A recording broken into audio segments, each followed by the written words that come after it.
മാസമായിട്ട് എന്റെ അടുത്ത് കുറെ പേര് പറയുന്നുണ്ട് ചേച്ചിയുടെ ചാനലിലേക്ക് ഞങ്ങൾക്ക് ഇൻസ്റ്റഗ്രാമിൽ കൊടുത്തേക്കുന്ന ആ ഒരു ലിങ്ക് ത്രൂ ഞങ്ങൾക്ക് കയറാൻ പറ്റുന്നില്ല, സബ്സ്ക്രൈബ് ചെയ്യാൻ പറ്റുന്നില്ല, ലൈക്ക് ചെയ്യാൻ പറ്റുന്നില്ല, അങ്ങനെ ഇങ്ങനെ എന്നൊക്കെ പറഞ്ഞായിരുന്നു. അപ്പൊ ആക്ച്വലി എനിക്ക് ബിസിയായി പോയതുകൊണ്ട് എനിക്കത് നോക്കാനായിട്ട് പറ്റിയില്ല. അപ്പോൾ ഞാനിപ്പോ നമ്മുടെ ആ ഒരു സംഭവമൊക്കെ സെറ്റ് ചെയ്തിട്ടുണ്ട്. ഇനിയിപ്പോ നിങ്ങൾ എന്റെ ഇൻസ്റ്റഗ്രാമിൽ കാണുന്ന ആ ഒരു ലിങ്കിലേക്ക് നിങ്ങൾ ക്ലിക്ക് ചെയ്യുകയാണെന്നുണ്ടെങ്കിൽ ഡയറക്റ്റ് നമ്മുടെ യൂട്യൂബിലേക്ക് പോകുന്നതായിരിക്കും.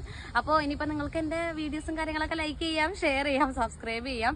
അതോടൊപ്പം തന്നെ നമ്മൾ ആക്ച്വലി പുതിയ വണ്ടികൾ എന്ന് പറഞ്ഞാൽ ഇറങ്ങുന്ന വണ്ടികളൊക്കെ ചെയ്യാൻ വേണ്ടിയിട്ടാണ് ഞാൻ ശരിക്കും പറഞ്ഞാൽ യൂട്യൂബ് ചാനൽ സ്റ്റാർട്ട് ചെയ്തത്. എന്ന് പറഞ്ഞാൽ പുതിയ വണ്ടികൾ മാത്രമല്ല കേട്ടോ, മോഡിഫൈ ചെയ്ത് വണ്ടികളും കൂടെ ചെയ്യാനായിട്ടാണ് ഉദ്ദേശിച്ചാണ് ഞാൻ സ്റ്റാർട്ട് ചെയ്തത്. പക്ഷേ നമ്മൾ വഴിയെ നമ്മൾ വണ്ടി കച്ചവടത്തിലേക്ക് വന്നു. അപ്പൊ എന്തായാലും ഇനിയിപ്പോ നമ്മൾ പുതിയ വണ്ടികളും കൂടെ നമ്മൾ വ്ലോഗ് ചെയ്യുന്നുണ്ട്. അപ്പൊ നിങ്ങൾക്ക് ആർക്കെങ്കിലും നിങ്ങളുടെ ഷോപ്പ് കാര്യങ്ങളൊക്കെ പ്രൊമോട്ട് ചെയ്യാനും അതുപോലെ തന്നെ വണ്ടികളൊക്കെ ചെയ്യാനായിട്ട് ഇൻട്രസ്റ്റഡ് ആണെന്നുണ്ടെങ്കിൽ ഞാൻ താഴെ കോൺടാക്ട് നമ്പറും അതുപോലെ തന്നെ എന്റെ ഇൻസ്റ്റഗ്രാം ബയോയിൽ ഞാൻ എന്റെ മെയിൽ ഐഡിയും കൂടെ കൊടുത്തിട്ടുണ്ട്. എന്തെങ്കിലും എൻക്വയറീസ് ഉണ്ടെങ്കിൽ അല്ലെങ്കിൽ വർക്ക് പരമായിട്ട് എന്തെങ്കിലും ഒക്കെ